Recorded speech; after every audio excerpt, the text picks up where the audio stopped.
ادامه بدین انجینر صاحب.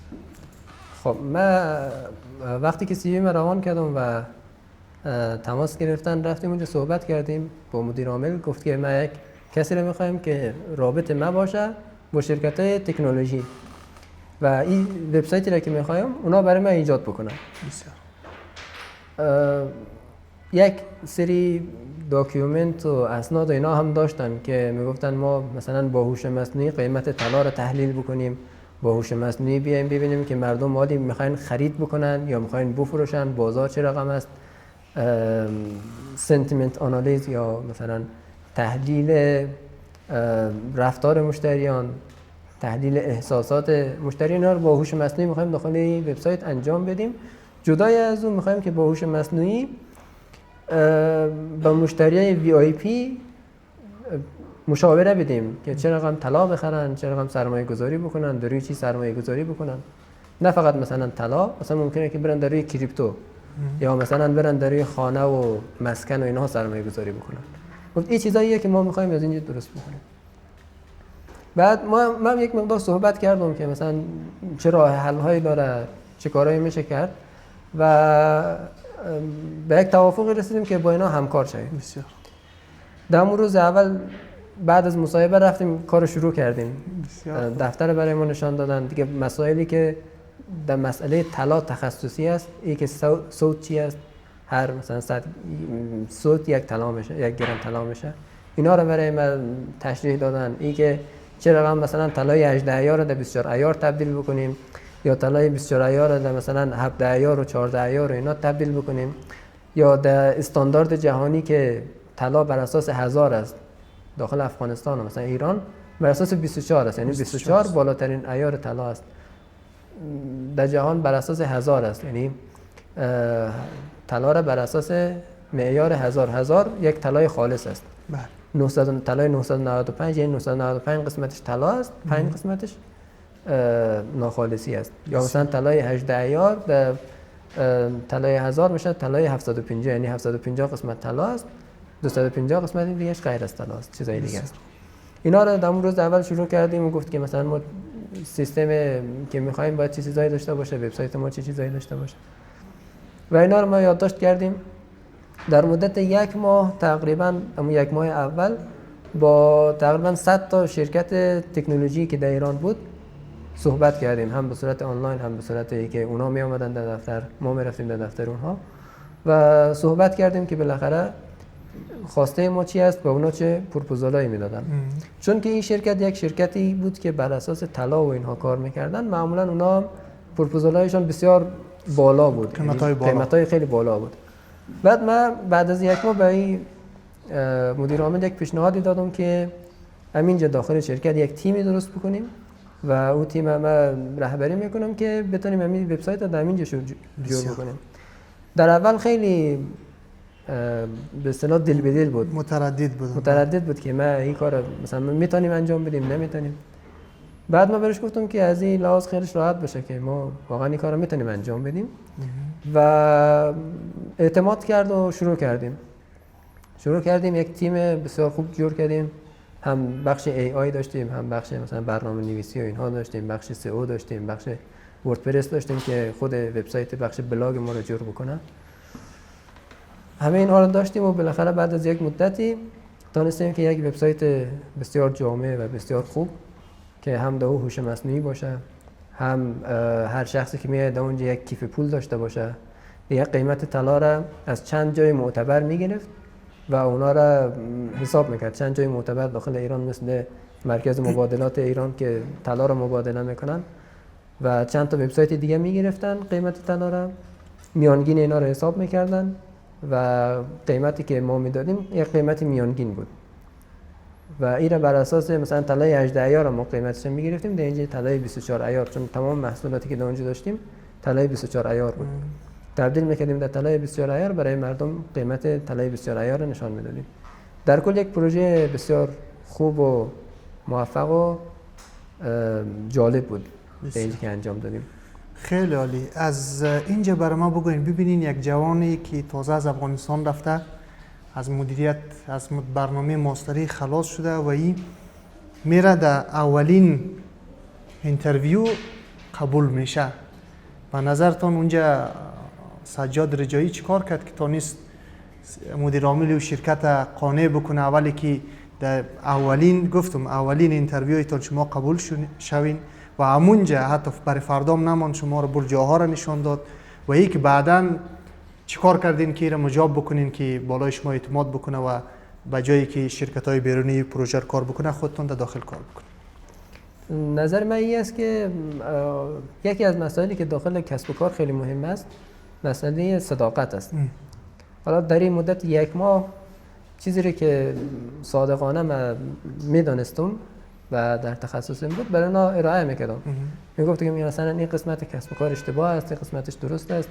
البته خب در مسائل خرید و فروش طلایی که اونا داشتن من کار نداشتم چون اطلاعی نداشتم. در مسائل تکنولوژی، در مسائلی که کدام شرکت، چون اونجا ما اول قرار بود که شرکت ها رو انتخاب بکنیم، کدام شرکت مثلا معیاری که داره بر اساس چه معیار بندی باید بکنیم، کدام شرکت معیارش بالاتر است کدام پایینتر است، اینا رو کاملا براش توضیح میدادم و وقتی که به نظر من صداقت دید و عمل کرده دید تونست که اعتماد بکنه.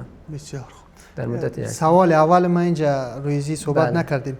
ببینین فعلا خیلی جوانا هستن که در داخل افغانستان کار پیدا نمیتونن. درسته؟ آقای سجاد رجایی رفته در اولین جلسه مدیر عامل یک شرکت بزرگ قانع کرد که باید شما رو استخدام بکنه. رویزی میخوایم صحبت داشته باشیم. والله بیشتر در مسئله شانس ارتباط داره به نظر من. خب حالا ما میریم یک جایی یک نفری که هم بخش مدیر، چون یک مسئله بود که هم باید شخص مدیریت یاد می‌داشت و هم از اون طرف دیگه برنامه نویسی را. من لیسانسم برنامه نویسی و کامپیوتر و انجینری کامپیوتر بود. ماستریم بخش مدیریت بود، به خصوص مدیریت تکنولوژی. شاید این چیزا بود که مجاب کرد که استخدام بکنه. و یک چیز دیگه هم هست داخل افغانستان متاسفانه فکر میکنم که خیلی شایسته سالاری رعایت نمیشه. ولی اون شرکت ها دنبالی هستن که کسب و کار خودشون رشد پیدا بکنن. وقتی که یک شخصی که استعداد داشته باشه، من خودم نمیگم، من گفتم تا حالی اونقدر استعداد ندارم، کسی که استعداد داشته باشه و باعث شه که شرکتش رشد بکنه خب اون حتما باید بیای بگیره که شرکت رشد بکنه. بسیار. ولی در افغانستان دنبال مسائل قومیتی، مذهبی این چیزا هستن که مثلا من اگه ایره بگیرم مثلا از قوم من است، اگه ایره بگیرم مثلا از منطقه من است، ما با اینا لج داریم میرم. بسیار خوب. از یک مدیر خوب چه خصوصیاتی داشته باشه؟ یک مدیر عامل خوب، یک مدیر خوب. من خودم مدیر عامل نبودم ولی مدیر بودم دیگه، یک تیمی را اونجا مدیریت میکردیم. تنها چیزی که من به نظر من خیلی مهم بود با تمام کارمندا، هم سطح بالا هم سطح پایین، هم کسایی که زیر دست آدم هست هم کسایی که بالا دست آدم هست، به نظر من صداقت است. اگه آدم یک کاری را نمیتونه برو بگه که آقا من این کارو نمیتونم. اگه یک کاری را مثلا اشتباه داره میره بگه که آقا این کار اشتباه میکنی. اگه یک کسی بگه که مثلا معاش من رو ببر بالا، تو بگی یا من ماه دیگه میبرم بالا، ماه دیگه شاید مثلا 5 ماه دیگه باز بعد از 5 ماه بازم بالا نبره، اینا باعث میشه که اون نفر به اعتماد شه. وقتی که به اعتماد شه بی انگیزه میشه. خب بهترین چیزی که آدم میتونه داشته باشه به نظرم صداقت است. وقتی که صداقت داشت و یک جمله ای را گفت که یک مقدار انگیزشی باشه، او 5 برابر کسی که مثلا صداقت نداشته باشه عمل میکنه. اگر بگوید که شما مثلا اگر درست کار بکنید براتون مثلا یک بونس میدیم، خب اگر این کار در این وقت برسونید براتون یک بونس میدیم. اگر یک دفعه بونس ندادید، دو دفعه ندادید، دفعه سوم دیگه تایمش نمیرسه. بسیار خوب، بسیار خوب. چیزی مونده که از دوره همکاری با این شرکت برای ما روی صحبت بکنین که یا بریم روی هوش مصنوعی؟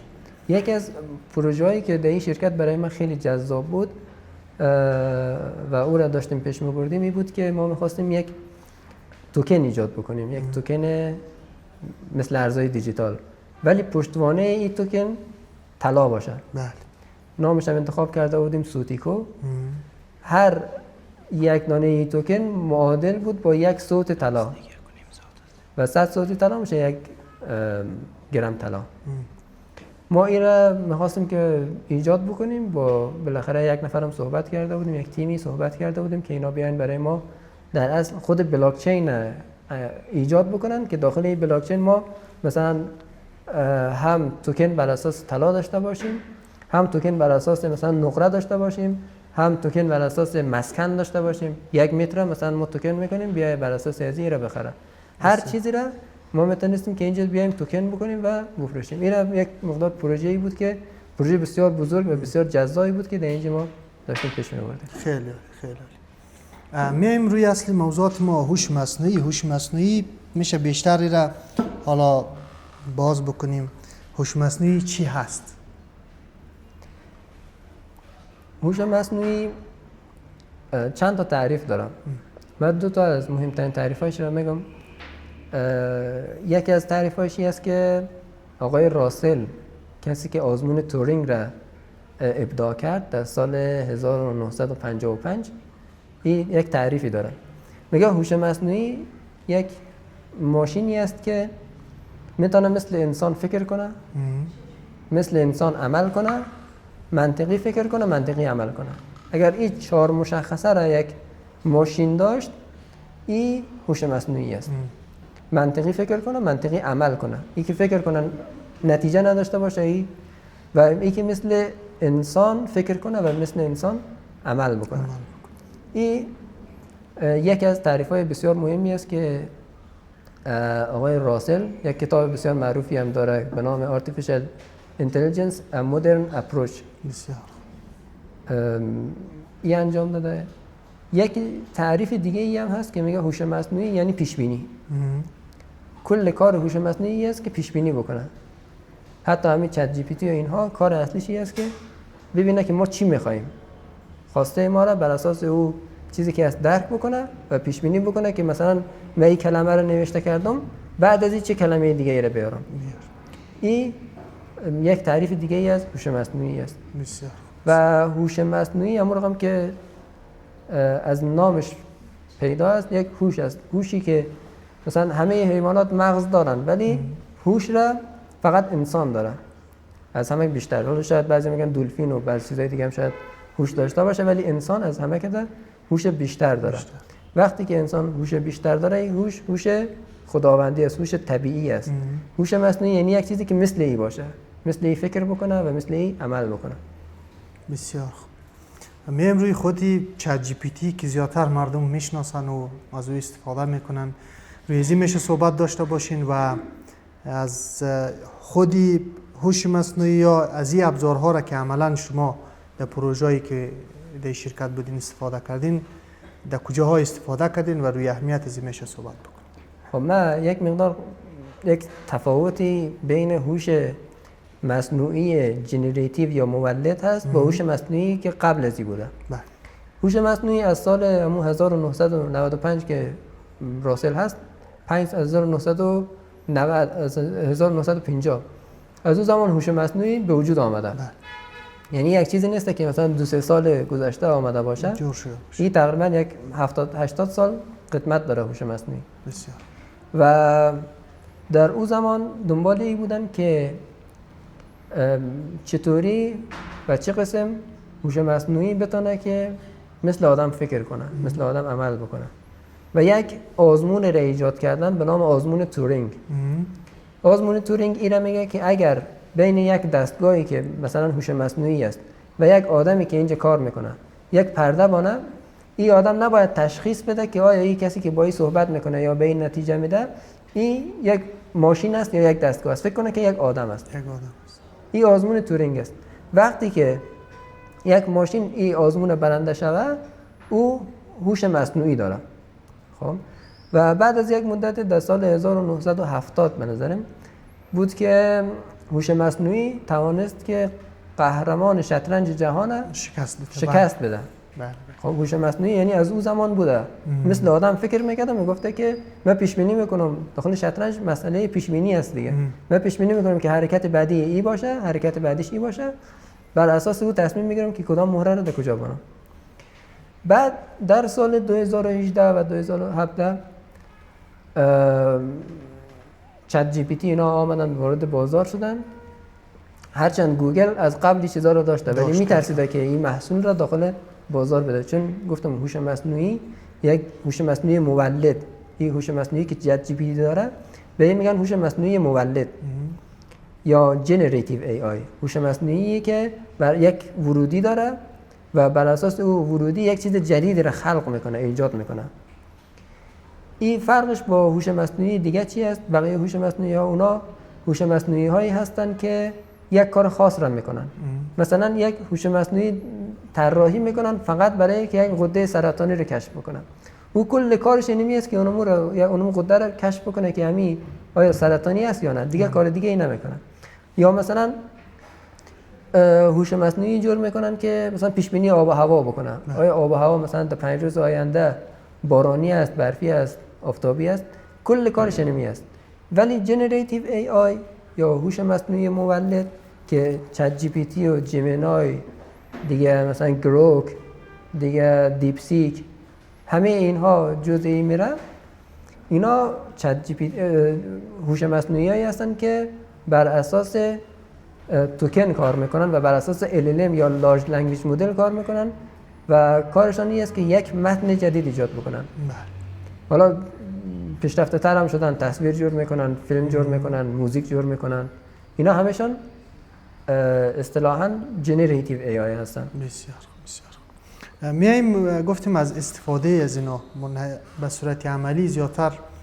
شما در کدام بخش ها از کدام از این میشه مشهورترینش روی صحبت بکنین یا یک چیز خاصی اگر شما استفاده میکردین میشه روی ازو صحبت بکنین و برای کسب و کارهای افغانستان کدامش پیشنهاد میکنین، به چی دلیل و در کدام حوزه به تمثال کدامش بهتر است؟ ببینید ما برای هر کاری تقریبا یک هوش مصنوعی ایجاد شده. خب تعداد هوش مصنوعی هایی که در این مدت ایجاد شده بسیار زیاد است. بله. و اکثر کسب و کارها هم آمدن از این هوش مصنوعی ها استفاده میکنن. وقتی که مثلا چت جی پی تی در ما اولا آمد، دیگران هم گفتن که ما امیر کپی میکنیم. خب چون اول خود چت جی پی تی خیلی دسترسی بهش برای کسایی که داخل افغانستان و ایران بودن سخت بود دیگه. مثلا من خودم وقتی که میخواستم ثبت نام بکنم همون روزای اول آمده بود، خیلی کسی معمولا نمیشناختی را و برای استفاده از این مجبور شدم به کسی که مثلا در آلمان و اینا از تماس بگیرم که یک حساب جور بکنن، باز مشخصات بر من بفرستن که من بتونم از این استفاده بکنم. و وقتی هم که وارد شرکت شدیم تا چند جای ما از این استفاده کردیم. یکی از جایی که استفاده کردیم مسئله کدنویسی بود. ما یک هوش مصنوعی هست به نام گیت هاب کوپایلوت. بله. با این کوپایلوتی که داخل مثلا مایکروسافت و اینا هست، این یک مقدار تفاوت داره. این کار اصلیش است که کدنویسی بکنه و ما از این استفاده میکردیم برای اینکه مثلا بعضی قسمت‌ها رو کد بنویسیم. در تهیه اسنادی که مثلا مثل SRS یا اصطلاحاً Software Requirement Specification، در اینها ما از این استفاده میکردیم از هوش مصنوعی، به خصوص از چت جی پی تی. و برای UML ها، برای طراحی دیتابیس ها، برای اینا ما از اینا استفاده میکردیم. برای اینکه ما چطوری بتونیم سایتمون SEO بکنیم. یکی از بزرگترین سوالایی که حالی در ایران و در دیگه کشورها هست که آیا هوش مصنوعی میتونه کار ما رو در SEO آسان‌تر بکنه یا سخت‌تر بکنه؟ خب قطعا جوابش است که آسان‌تر میتونه، ولی از اون طرف که اکثرا از هوش مصنوعی استفاده میکنن برای SEO کردن، اینجا باز دوباره کار ما سخت میشه. اون چیزی که اگه کسی استفاده نکنه، یک شرکت استفاده بکنه، این کارش خیلی آسان میشه. ولی چون رقیبا هم SEO کلا کارش این است که رقابت است، کی میتونه داخل یک کلمه خاص در گوگل اول بیاد. و در اینجا اگر دیگه رقیبا هم از هوش مصنوعی استفاده بکنن، کار اینجا سخت میشه. ما در SEO استفاده میکردیم، در مسائل بازاریابی و دیجیتال مارکتینگ بسیار استفاده میکردیم. خب من در اون بخش نبودم، ولی خب کسایی که در اون بخش بودن با هم دیگه در تعامل بودیم. بسیار. و در اکثر کارا، حتی در بعضی وقتا در استخدام و اینها هم از هوش مصنوعی استفاده می‌کردیم. خیلی خوب، خیلی خوب. از لحاظ دقت، چون شاید شما از پروگرامینگ و کدنویسی یاد کردین، چقدر دقت داره هوش مصنوعی؟ آیا ما میتونیم بالای چیزی که اونا میته 100% اعتماد بکنیم یا نه؟ 100% که اصلا نمیشه اعتماد کرد. خب اصلا نمیشه 100% اعتماد کرد، چون هوش مصنوعی حالی خوب شده، به این مدت ها خیلی پیشرفت کرده، ولی وقتای پیش، مثلا 2 سال پیش، 1 سال پیش یا 3 سال پیش که خیلی وضعش خراب بود و سوالایی که میداد بسیار مثلا سوالا را شسته و رفته و مرتب و اینا میداد، آدم که وقتی میخوان فکر میکرد که یعنی کاملا درست است، ولی اگر یک مقدار داخلی و عمیق میشد میفهمید که مثلا خیلی از قسمت‌های اشتباه است. اگر برش میگفتی که مثلا این قسمت اشتباه است، این قسمت اشتباه است، یک معذرت خواهی میکرد، دوباره یک چیز دیگه نوشته میکرد. وقتی که دوباره برش میگفتی مثلا کدام قسمت اشتباه است، دوباره مثلا معذرت خواهی میکرد، دوباره اون قسمت‌ها رو اصلاح میکرد. منظور من این است که وقتی که آدم یک کاری رو تخصص داشته باشه از هوش مصنوعی، فقط به عنوان یک اسیستانت یا یک دستیار استفاده بکنه. هیچ وقت هوش مصنوعی نمیتونه جای یک متخصص مثلا برنامه‌نویسی چیز بگیره، اکسپرت بگیره. بسیار خوب. در قسمت پرامپت نویسی چقدر مهم است، یا راه گفتگو با چت جی پی تی چقدر مهم است به نظر؟ خیلی مهم است. وقتی که ورودی اشتباه باشه، خروجی هم اشتباه است. چت جی پی تی یک سیستم است، هر سیستم یک ورودی داره، یک خروجی داره.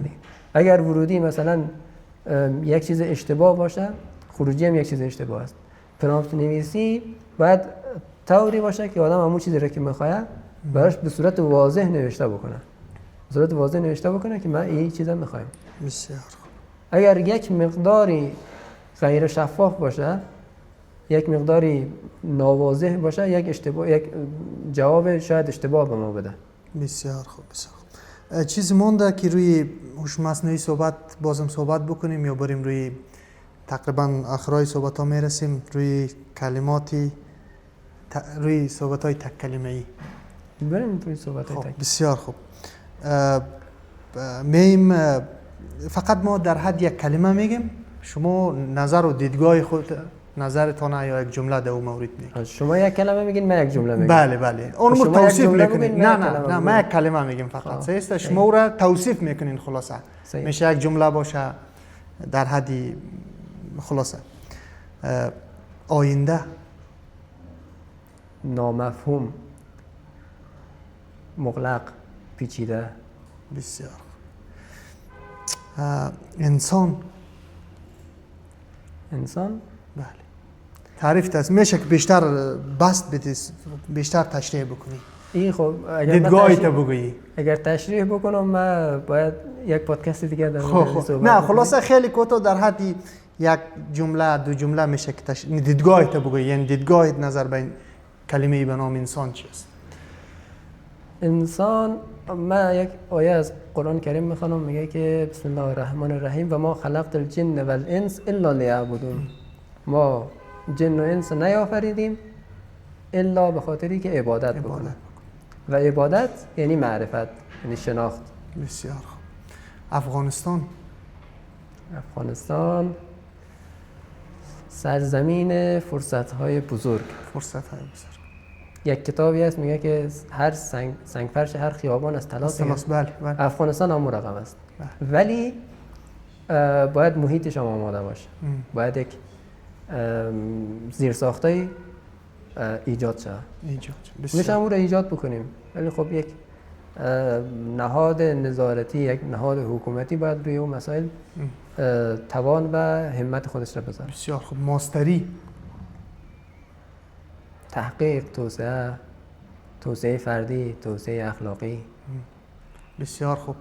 مهاجرت، ما مهاجر نبودیم، درک هیچ وقت درک نمیکنم، شاید چون در اون محیطش نبودیم. شاید دوستای دیگه که میبینن این کلمه زیادتر از کلمه‌ای که دوستایی که مهاجر بودن این رو پرسان میکنیم، میخوایم دیدگاهشون رو داشته باشیم. بله. مهاجرت نگرش جدید به آدم میده. و وقتی که آدم در یک محیط است، به نظر من یک انسان داخل یک کشور است، یک انسان است. وقتی که 2 کشور را ببینه، به نظر من شاید 2 انسان شود. خب چون تجربهش بیشتر میشه، تعاملش با دیگرها بیشتر میشه، فرهنگ بیشتری رو درک میکنه. بسیار خوب. ایران والله مخالف و موافق زیاد داره خلاص. از همون خاطر نه این رقم که آدم بگه که من مثلا 100% مخالف هستم، این هم اشتباه است. بگیم 100% موافق هستم، این هم اشتباه است. کارهای خیلی خوبی داره، جاهای خیلی خوبی داره، آدمای خیلی خوبی داره. اما رقم خیلی چیزای بد داره. نقاط مثبت داره، نقاط منفی داره. بسیار. ولی یک چیزی هست که خیلی از ما پرسان میکنن که مثلا ایران خوب است یا افغانستان؟ و من همیشه برایشان گفتم 100% افغانستان خوب است. بسیار خوب. پدر عشق، کسی که زحمت میکشه ولی زحمتش را به رخ آدم نمیکشه. تمام هم و غم و فکرش است که فرزندایش پیشرفت بکنه و از صبح تا شب کار میکنه، زحمت میکشه، ولی بچه ها او رقم که باید پدر و مادر رو ببینن نمیتونن او رقم دارن. مادر یه هم عشق است. به خصوص مادر ما که خیلی در بخش تحصیل برای ما زحمت کشید، خیلی زحمت کشید. یعنی این رقم که ما شاید در اینجا رسیدیم، جای خاصی هم نرسیم، ولی همین قدر که رسیدیم همین کلن به خاطر همتی بوده که مادر ما داشت. بسیار. میتونست مثلا من وقتی که ایران دوباره رفتم، خیلی از رفیقای ما دیدم که مثلا بعد از 12 دیگه اصلا درس نخوندن، خیلی زیاد، یعنی یک دو نفرم نبودن، خیلی زیاد بودن. ولی خب من به خاطر حمایتی که از طرف مادرم و زحمتایی که میکشیدن داشتم تونستم ادامه بدم. بسیار خوب. دوست تکیه‌گاه هست دیگه آدم. البته رفیق خوب و دوست خوب خیلی خوب است. خیلی فرصت‌های جدید برای آدم ایجاد میکنه و اگر دوست خوب باشه آدم به سعادت میرسانه، اگر دوست بد باشه آدم به ذلت میرسانه. بسیار خوب.